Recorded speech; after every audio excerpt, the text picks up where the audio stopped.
Welcome back to episode 4 of the 2026 Read Your Crop Story series with Big Picture Ag. Out here in the field today, it's July the 1st. We're about 1,300 GDDs, and you can see from the crop behind me, we're getting pretty far along.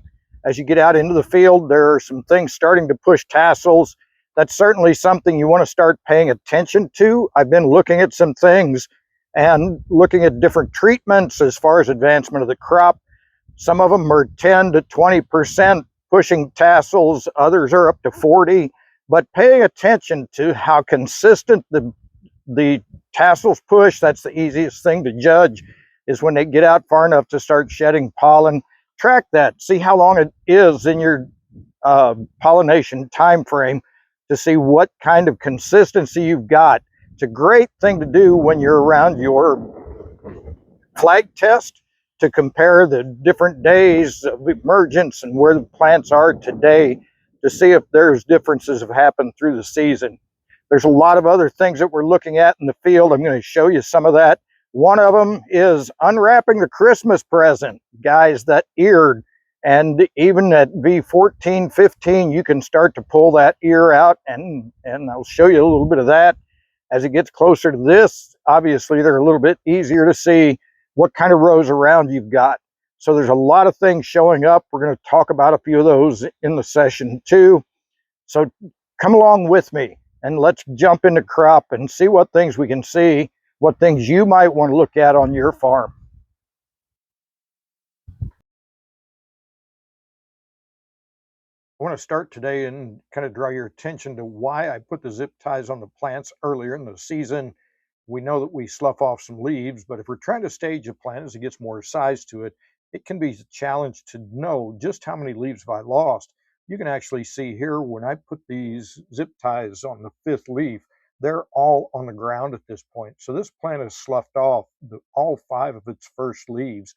So trying to stage this plant without a reference like that would be very difficult.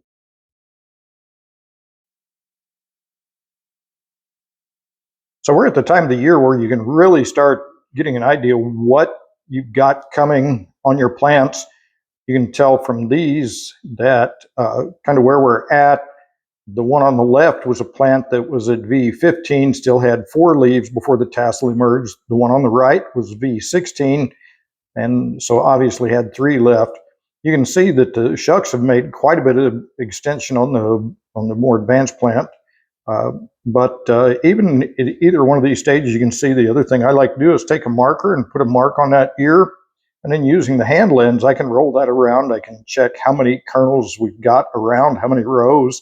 One of these was 16, the other was 18. You can also check and look and see if you've got deformities on the kernel set on the length of the ear a little bit. And in another week or so, we're going to be, maybe 2, we're going to be into pollination pretty heavily, where we're going to be able to see better what we've got for potential. But just knowing what you've got for rows around, if you've got 12s and 14s, or if you've got 16s and 18s, can give you some idea of what potential you've got and what you might want to be looking at doing for your crop.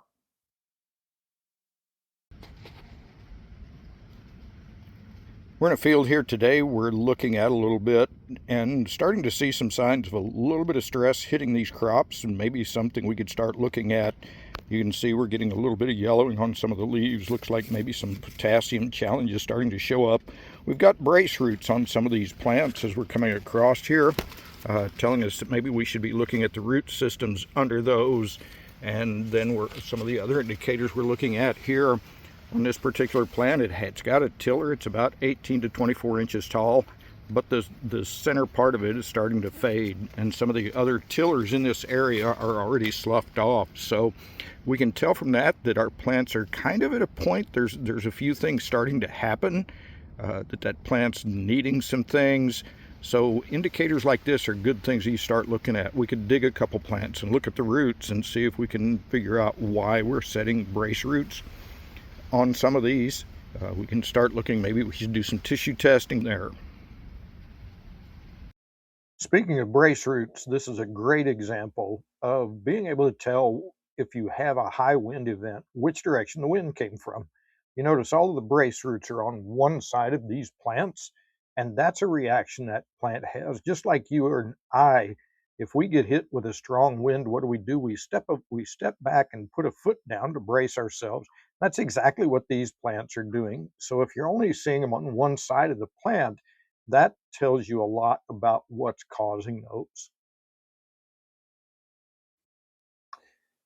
And speaking of those high wind events, this is a field that I got a call a couple weeks ago. Wind had come through this area at about 70 or 80 miles an hour. And we got out to look at it. And most of us have experienced these situations after a big wind or a hail event where we go to the field right off the bat, and it's pretty concerning. It really is. We look at the crop and we think, boy, how is it ever going to recover?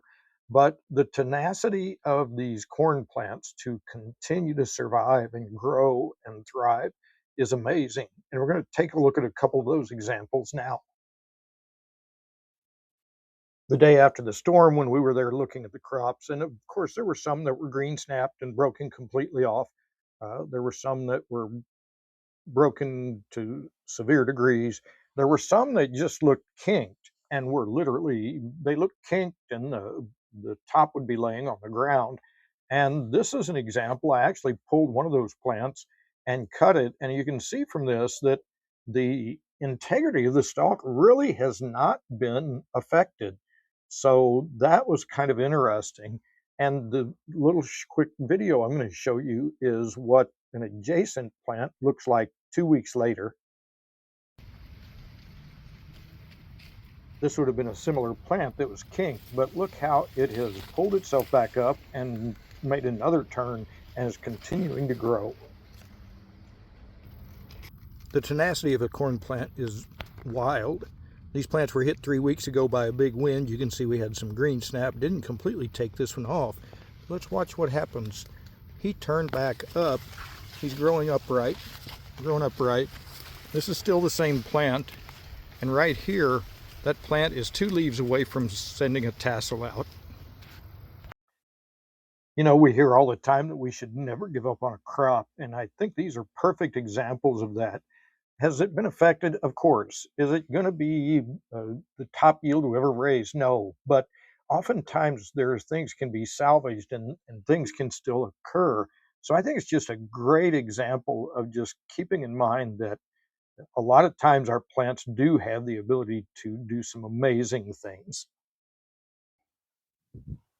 So that's a wrap for episode 4 of Big Picture Ag Read Your Crop Story series this season.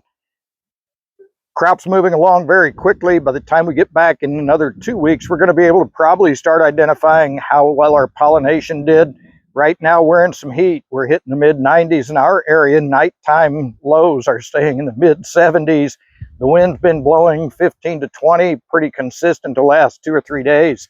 So a little bit of stress coming into the crop. We've got good moisture. We'll see how that all plays out, if anything affects pollination at all. If you've got questions about things you're seeing in your field, please reach out.